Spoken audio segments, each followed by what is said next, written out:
You could be forgiven if you don't know what the heck this car is. It's called the Fiat 500. You can buy one at certain Chrysler dealerships. It's new to our country and it comes from Italy. If you've always wanted to drive a red Italian coupe but can't afford that Ferrari 458, this might just be the next best thing. You don't really want the bad gas mileage and speeding tickets you'll get with a Ferrari anyhow. But in this car, bad gas mileage and speeding tickets aren't really things you need to worry about. It's a subcompact, meaning that it's very small and light. And with a 1.4-liter Fiat 4-cylinder engine cranking out just over 100 horsepower, it's fantastic on fuel.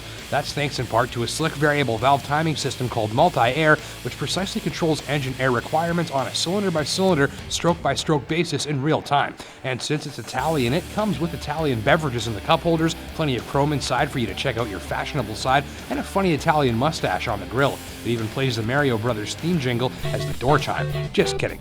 I can hear the nasty emails rolling in already, but I'm allowed to make Italian jokes. That's because I am one. Well, half. And since the Fiat 500 made me feel so proud of my Italian side, I thought I'd call my Nonna and ask her what Italians would call this car in Italy. Nonna, I had a question for you though. Yes. I'm driving, this week I'm driving this Italian car. It's a Fiat, and it's called the 500. And I was wondering if you could tell me how to say 500 in Italian, because I'm not sure. 500. Yeah. Cinco mila. Cinco mia? 500. Yeah, like 500 sono 100, 200, 300, 400, 500. 500. 500. 500. No, 500. Okay, so that's how you say it, all right. Alright, so the Cinquecento is obviously small, light, and fuel efficient, but what's it like to drive? At first, it's a little weird and quirky. Headroom inside is limited, for instance, and the non-height adjustable passenger seat will see even average-sized grown-ups wishing for more headroom. The rear seats are, well, useless for adults, too. Trunk space is also limited, and the ride is on the noisy side at speed, and there are big blind spots, facilitating the need for this split wide-view side mirror. These are mostly common complaints of vehicles in this segment.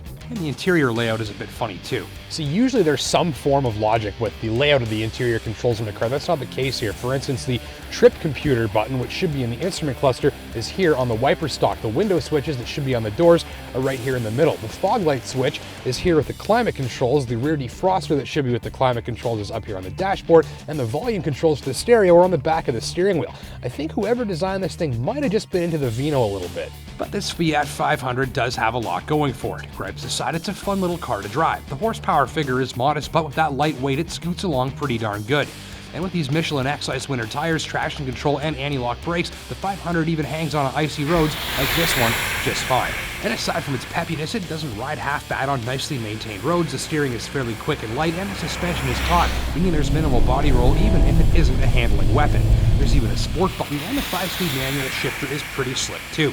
Translation, the 500 is actually more capable of spirited driving than it probably looks. Even with that spirited driving, my test average fuel consumption after 2 weeks in the 500 landed at 7.4 liters per 100 kilometers, meaning it's pretty thrifty. And this mid-range model might be modestly sized and powered, but it was well equipped. There's a big sunroof, a driver computer, power accessories, and a delightfully potent Bose audio system with enough power to froth milk, for your cappuccino. Yes, this stereo sounds fantastic. Oh, and extra points for the nicely trimmed cockpit and comfortable seats. Alright, so let's sum up Italy's latest automotive export to North America. Admittedly, it's small, a bit noisy, and kinda quirky inside, but shoppers after a very fuel-efficient compact that's also fun to drive, nicely equipped, very uniquely styled, and packed full of character will likely be impressed. Pricing for Fiat's new Cinquecento starts at $16,000. Mamma mia! Thanks for watching.